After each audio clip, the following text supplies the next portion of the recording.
First responders in Cumberland County went on a last ride in Carlisle to honor the life of longtime firefighter Joe Bishop. He had served more than 5 decades in various departments across the borough of Carlisle. Fox 43's Matt Kleinens spoke with Bishop's colleagues about how they are celebrating his life.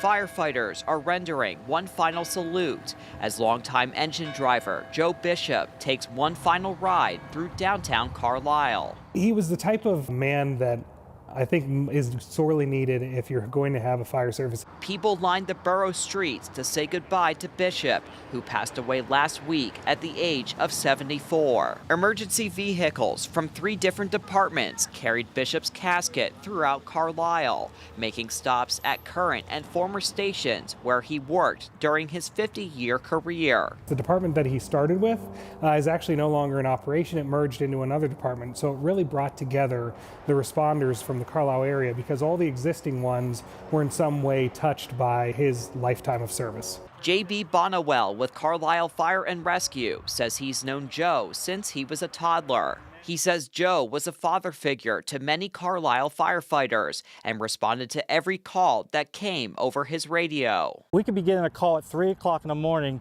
and I'd be getting out of the bunk room at the firehouse and he's already responding to calls. The guy was like, must have lived in his truck or something because he was always responding in less than a minute. Joe was a legend. There wasn't a fire that you didn't see Joe on. Carlisle Fire Chief Dan Grimes says he'll always remember Joe's legendary sense of humor, bringing smiles to people's faces, especially during rough days at the firehouse. He knew if you were a little bit off and he would pull you to the side and say, hey, what's going on? Anything I can do to help?